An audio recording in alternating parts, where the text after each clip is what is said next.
एक समय की बात है, नारद जी कैलाश पर्वत पर भोलेनाथ से मिलने पहुंचे। वहां पहुंचकर उन्होंने देखा कि माता पार्वती अकेली बैठी हैं।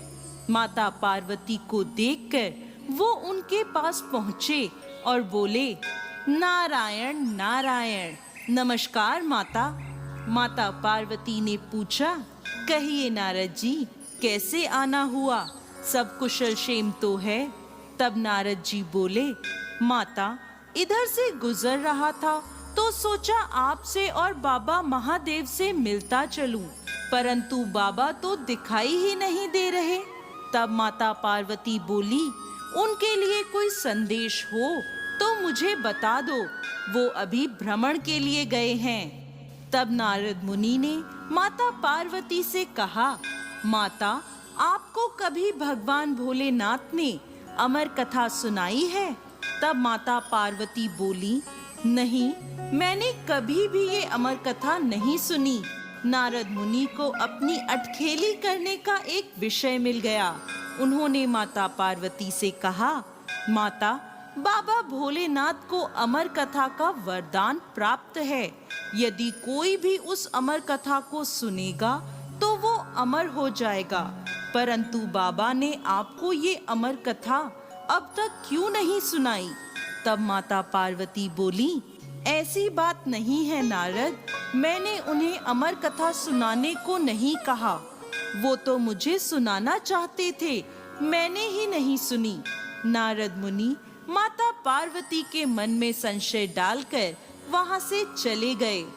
तब माता पार्वती ने भगवान भोलेनाथ के आते ही उनसे कहा, मुझे अमर कथा सुननी है।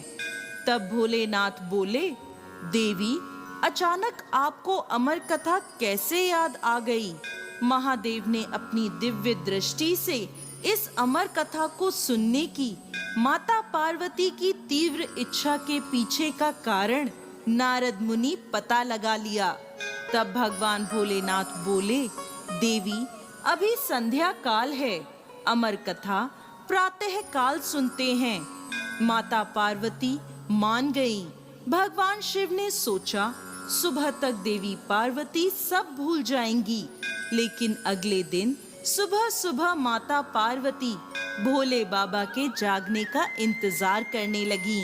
जैसे ही वो जागे, माता बोली, अब सुनाइए अमर कथा। भगवान शिव बोले, कथा को सुनने से पहले हमें ये देखना है कि कैलाश पर कोई जीव जंतु ना हो। तब भगवान शंकर ने अपने डमरू से भयानक नाद उत्पन्न किया, जिससे कैलाश पर जितने भी जीव जंतु, पक्षी, जानवर आदि थे, वो सभी वहां से भाग गए। शिव जी बोले, देवी, आसपास देखकर ये सुनिश्चित कर लो, कोई जीव या जंतु तो नहीं है। माता पार्वती पूरे कैलाश पर देखती हैं, लेकिन उन्हें कहीं कोई नजर नहीं आता। कुछ दूरी पर एक शुकी का घोंसला था। उस घोंसले में एक अंडा था, किंतु सुबह सुबह शुकी दाना चुगने चली गई थी। माता ने अंडे को देखकर सोचा, ये तो ना जीव है ना जंतु, इससे तो कोई खतरा नहीं है। माता पार्वती भगवान शिव से जाकर बोली, मैंने दूर दूर तक देख लिया है, कहीं कोई जीव जंतु नहीं है। भगवान भोलेनाथ बोले, देवी, जब मैं कथा सुनाऊं तो तुम बीच बीच में हुंकारा भरती रहना, क्योंकि जब मैं कथा सुनाऊंगा तब मेरी आंखें बंद रहेंगी। माता पार्वती बोली, ठीक है। भगवान भोलेनाथ ने अमर कथा प्रारंभ करी। माता पार्वती बीच बीच में हुंकारा भरने लगी। तब अचानक उस शुकी के अंडे में से बच्चा बाहर आ गया। वो भी कथा सुनने लगा।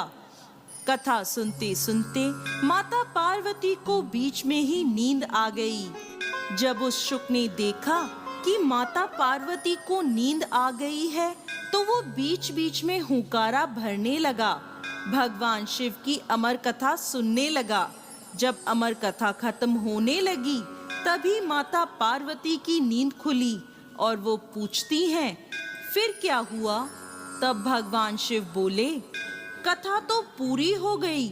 माता पार्वती ने कहा, मुझे तो बीच में ही नींद आ गई थी। अब शिव जी बोले, अगर तुम्हें नींद आ गई थी तो कथा कौन सुन रहा था? बीच बीच में हुंकारा कौन भर रहा था? तभी उनकी नजर उस शुक पर पड़ी जो कथा सुनकर हुंकारा भर रहा था। महादेव अपना त्रिशूल लेकर उसे मारने के लिए दौड़ते हैं, परंतु वो शुक उड़ जाता है। आगे आगे शुक और पीछे पीछे महादेव। शुक तीनों लोकों में उड़ता हुआ अंत में व्यास जी के आश्रम में पहुंचता है, जहां उनकी पत्नी पेड़ के नीचे बैठी थी। जैसे ही उन्होंने उबासी ली, शुक उनके मुंह से होता हुआ व्यास जी की पत्नी की गर्भ में चला गया। भगवान शिव को अपने आश्रम में देखकर व्यास जी उनके पास आते हैं और उनके आने का कारण पूछते हैं। तब भगवान शिव व्यास जी को सारी बात बताते हैं। व्यास जी हंसने लगते हैं और कहते हैं, प्रभु, आपकी अमर कथा सुनकर वो शुक अमर हो चुका है। अब स्वयं आप भी उसे मार नहीं सकते। तब भगवान शिव वापस कैलाश पर लौट आते हैं। यही शुक व्यास जी के अयोनिज पुत्र बने। गर्भ में उन्होंने वेद पुराण और उपनिषदों का ज्ञान प्राप्त किया। वह माता की गर्भ में 12 साल तक रहे।